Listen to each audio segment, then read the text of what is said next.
Roll Tide, Bama fans. Let's get it, man. Before you know it, the season will be here. So this right here is my bold predictions for Alabama 2026 season. Man, like I said, it should be a good one. Like I said, we're going to see how it goes. Let's get into it. This right here, to some people, they may be like, wait, really? You really think that? Man, look, Keelon Russell, he hasn't been named a starter yet. So I am jumping the gun, but I do think he will be named the starting QB. If he's not, then it is what it is. Like I say, then we rolling with Austin Mack. But I think this year Keelon Russell will have a 3,500-yard passing year, and he will throw between 35 to 40 touchdowns. I know people thinking, wait a minute, that's a big number for a guy first year. Watching this kid, I just really think his talent is this high. But I also will say, I do think he will have some interceptions. I think he may have between 8 and 10 just because he's super talented, but he is a quarterback. He's going to risk it. You know, he may have a couple fumbles when he, taking off running, like I say, because he's a young player. But talent-wise, this guy, he has Heisman potential. He has superstar potential. So like I said, that's my first prediction. Keelon Russell, 3,500 yards. And like I say, 35 to 40 passing touchdowns for the year. My second prediction, I got Bray Hubbard being first team All-SEC this year. Last year, he was second team All-SEC. I think he's going to take it a step up. Last year, he had about 4 interceptions, 3 forced fumbles, a lot of tackles, couple sacks. He was all over the field. I think Bray Hubbard has the potential to be the best safety in the country. And I think this year, like I said, he's going to take it up a level. I think, like I said, he had 4 interceptions. I think this year he has the potential to get 8 to 10 interceptions. Like I said, especially with the upgraded D-line that should put more pressure on the quarterback. And Bray Hubbard, he's like I'm not going to say talent-wise, but he's almost like an Ed Reed. They let him roam the field. They let him really play positionless football. And like I said, man, sometimes he's up, blitzing from the corner position. He's all over the field. So I just think Bray Hubbard this year, like I said, he'll be first team All-SEC. And like I said, you can snap it. Number 3, and like I said, this may be controversial as well. I think Ryan Williams will have a bounce back year, and I think he will have a 1,000+ yard season, and he will have about 10 touchdowns this year. And I think the reason because first of all, I do think Ryan probably will come out and go to the NFL this upcoming, the upcoming draft. But, of course he may come back. So this is like a year to change draft stock, because, the first year he came in, splashed on the scene, and he was killing it. His first year he had 865 yards, 8 touchdowns, about 80-something catches. Last year he had 689 yards, 4 touchdowns, multiple drops, and a lot of criticism. And like I say, a lot of it he deserved. He didn't play up to his standard, or up to his level. He knows it as well. That's the reason you've seen the coaches and him as well keep talking about dropping the ball. He's on the judge. So I think this year, and another thing, Ryan, last year they had him moving in the slot, and then I really think he's just an X-wide receiver for now.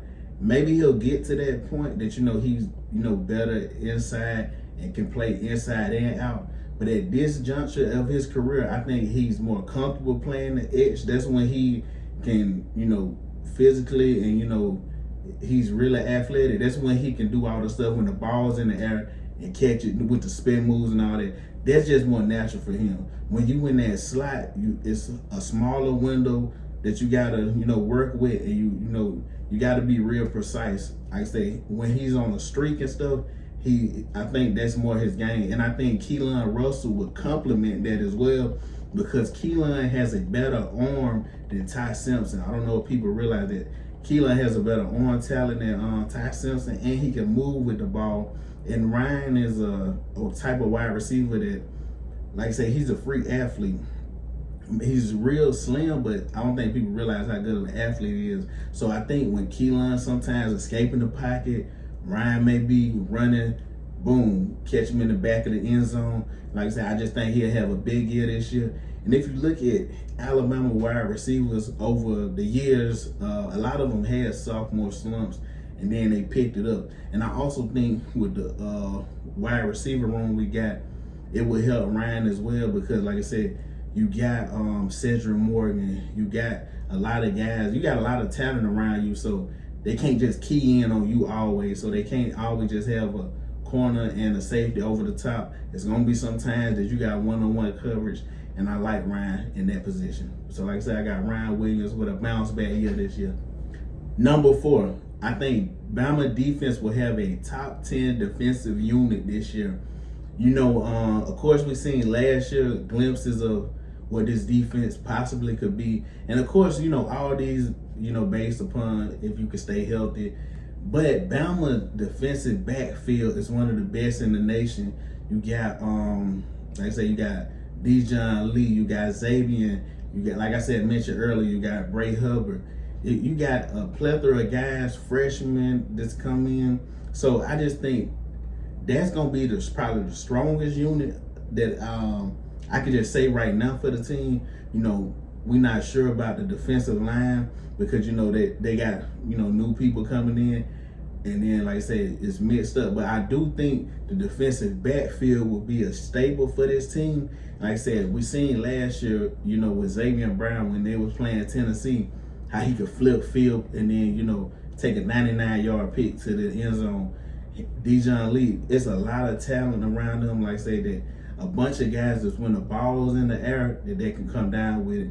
And then I think we did upgrade our linebacker room. I like what we did, you know, with some of the guys we picked up. Like I said, I just think this year Alabama defense will lock in. And I think another year with Kane Womack in the helm, you know, he's progressing the defense. And I like Kane Womack because he never makes excuses. When they don't have a good defensive game, he always like, man, look, we got to get better at this, we got to get better at that. And I like a guy who always, you know, he criticizes himself and he goes back to the drawing board. And he always, one thing he always says, he wants to find a way to bring pressure with 4 and not have to always send extra people. So, because, you know, when you always having to send a corner or, you know, making an exotic blitz, that's good sometimes, but it's leaving you open in the backfield.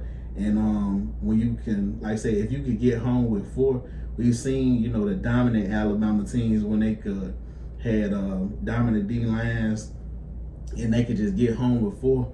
And then, like I said, you can't, the quarterback is confused because now you got all these DBs in the backfield. But like I say, if you get home with 4, it just helps you so much. It helps you so much. So like I say, I think Bama will have a top 10 defensive unit this year. Like I said, I can't wait for it. Number 5, and this may be, like I said, you know, some people may think this crazy, but I do think this year Alabama will win the SEC championship.